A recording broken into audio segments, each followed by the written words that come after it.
Hello everyone. Today is October 15th, I believe, and I wanted to give everybody an update on the garden.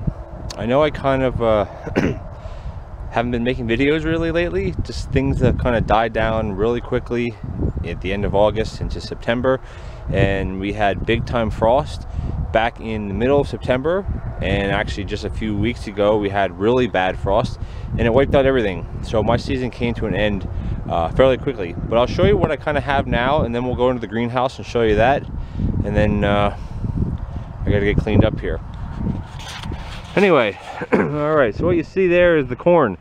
Actually, on the other side of that is where all my pumpkins were, which I got a decent crop this year of pumpkins. Always want more, of course, but in here's where all the sweet corn was, and the sweet corn, the plants did okay, but the variety that I planted was a late season variety. I think it was 78 days or 76 days, and I planted it late because my first crop rotted. If you remember back in, I guess it was June, my first crop rotted, so I was 2-3 weeks behind. And then plus with the early frost, the weeds, I kind of kept them down fairly okay compared to previous years, but then eventually they got away from me. So in any case, I wasn't able to get anything here that was quite edible. The next two rows here, if you remember, excuse me, this is where all my zucchini, yellow zucchini, and down there the patty pan squash. And then as you go further down, you can see all the way down here, those are my cucumber. I put some netting up because I had some left over from the roll or from the section net, but they never climbed up it, and it's a pain to train them up it outside, especially with the wind here. So anyway, they grew on the ground, they did really well. And then beyond that, I'm not sure if you can see, like right below my finger, there's some yellow things laying there. And well, that's all my spaghetti squash and my butternut squash. They aren't ripe. They didn't ripen up. There wasn't enough time for them to ripen before the frost came and wiped out the plants. But if you remember, the zucchinis did exceptionally well. Here's actually a big one that, well, there's a bunch lying here, as you see. This is the one that I'll probably save seeds from, for that variety. I'm not gonna, I'm gonna make a video on how the market went and successes and failures with that, probably later on in the fall. But these here, these are, if I can get inside, the yellow ones. Now the thing is with these is I found even when they're small, they're very seedy. Like, they don't have very thick walls and there's not very meaty. They have a huge seed cavity. Also with the warts, that turned a lot of people off as far as purchasing them. So next year I won't even attempt to grow those, even though they grew really well. I'm going to stick with green and yellow and straight neck yellow. In any case, same thing down there, the spaghetti and butternut squash. I think next year I'm going to try to switch to a winter squash that's early, maybe a small acorn type, or I don't know, something like that. Just something that's early this year, or excuse me, early to ripen, and try to get it out, or try to get my seedlings in the greenhouse as quick as possible next year. That way I have the best success to get these. I mean, other places were able to have them, but hey, maybe they use different types or different things. And plus, I'm not a huge commercial grower. I don't use fertilizers on this type of stuff, so the plants kind of take their time as they grow. And well, there's huge reasons, I guess. The only surviving sunflower is this one right here that actually stood up. You can see the stalks of this one and this one here. I actually had a few. Look how thick that is down in there. And what happened is get the root ball out. Root ball isn't terribly big, but the stem is crazy big. And next year what I'll have to do with these, if I grow big ones, is I'll have to stake them. Because what happened was when the wind would get so strong, they get big, and they just snap right off. They couldn't take it.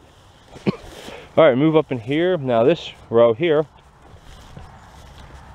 get a little closer. These look like very baby small cantaloupes. That's what they are. And as you see, they're all green or they're all rotten. I didn't make one cantaloupe this year.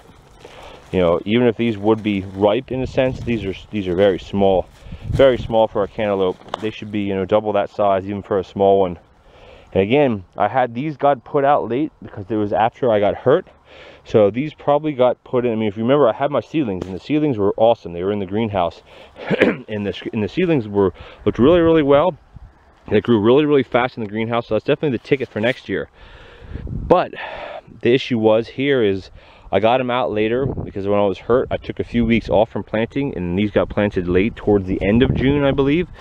and when the frost came, wiped them out. They didn't have enough time to grow. I mean, the plants got real nice, but again, they didn't get very big.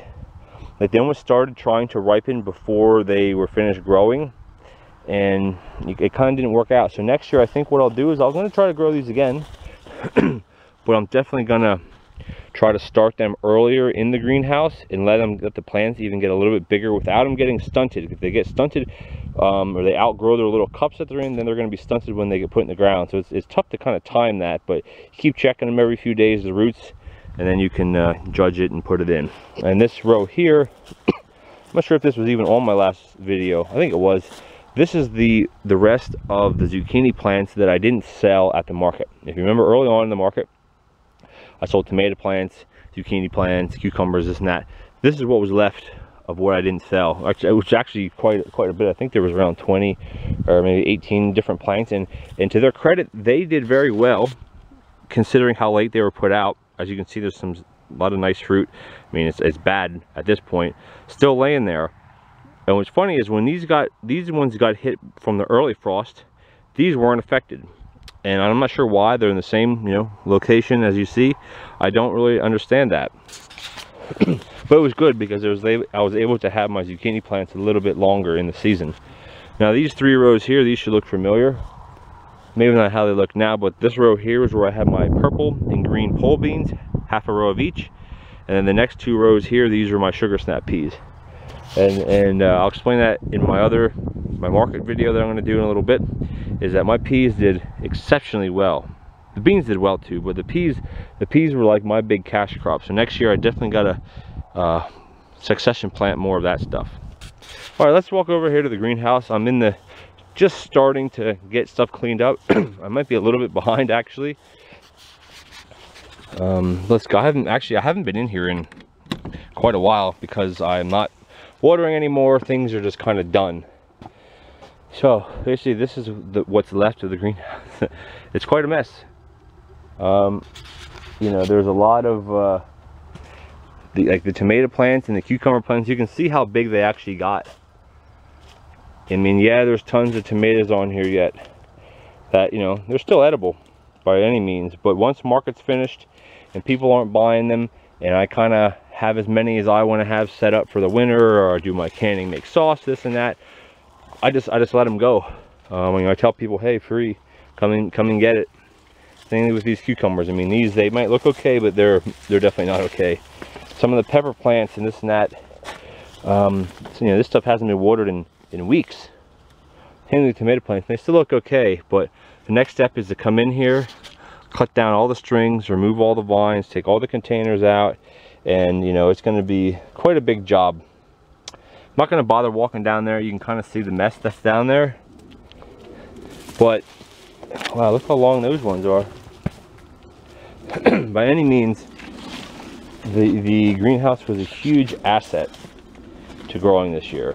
I wouldn't have been able to have half of these plants, especially these tomatoes, because a lot of people didn't have tomatoes this year that came to the market and they said, hey, my tomato plants, they died, or they didn't make it, or this, that, the other thing, because how cool the summer was here.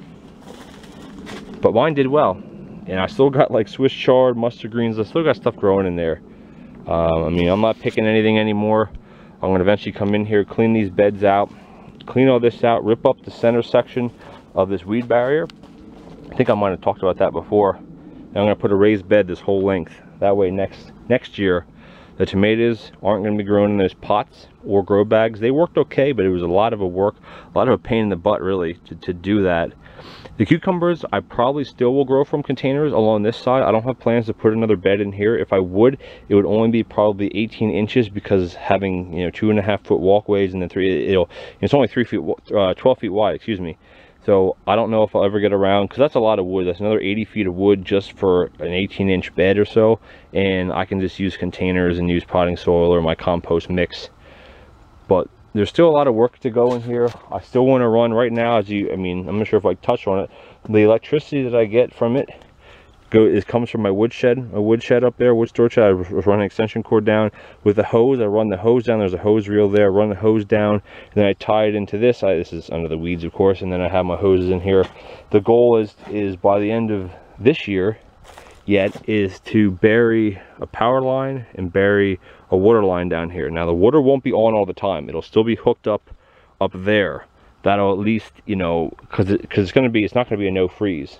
But once spring comes in and it's time to start going here, this will all be, it'll probably come up here and it'll be plumbed in here, and then there'll be electric, and then electricity and then extension cords will hook in here, and then I might run them along the top to plug my fans in.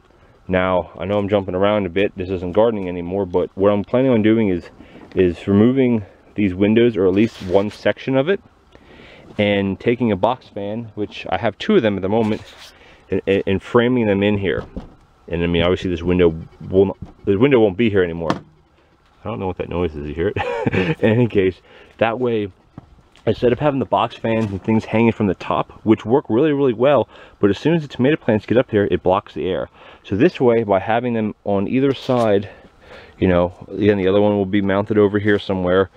That way, hopefully it'll create a draw. And now I know if the center section is grown up, there'll still be air coming on each side. You know, this bed here will just be lower things, just like it was this year, you know, lettuces, radishes, things like that early on, and then maybe as the season progresses, maybe some cucumbers or some later beans or something like that.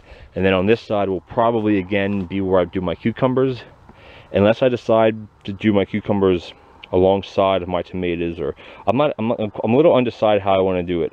Like the bed's going to be 3 feet wide, so I could either do like 3 cucumbers next to each other and then do that all the way down, and then just string them all up to the center, or do like, I'm undecided. That I think a lot will depend on what I decide to grow next year.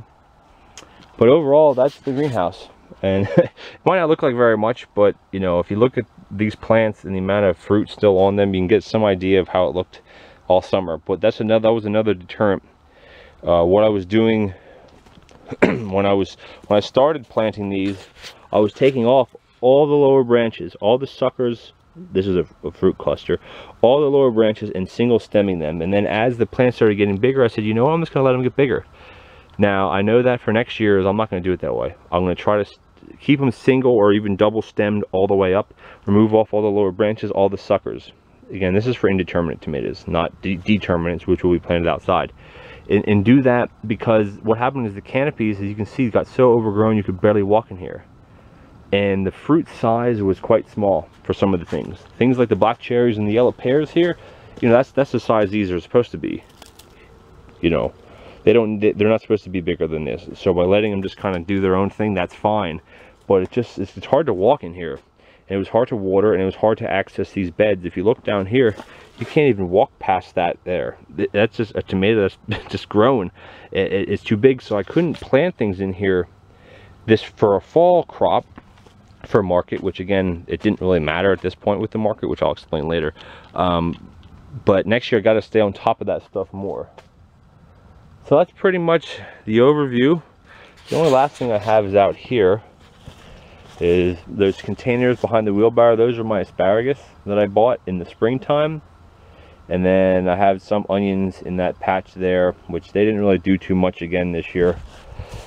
So as you can see, I have a lot to clean up. The goal is to get all this stuff cleaned up, bury my lines. But before I can bury anything, I want to get this greenhouse cleaned up, 100% cleaned up, which basically just means I'm going to be clipping stuff and just drag it and throwing it out here in the grass, and then sorting it out here where it's cooler and I have more space.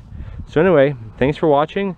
And you know, once things start getting cleaned up here and the greenhouse starts having some progress, again, the greenhouse is no necessarily rush. I just want to get the soil put back in there before the ground freezes, which, I mean, we should have a good month before it freezes up that much where you can't work the soil or can't dig soil.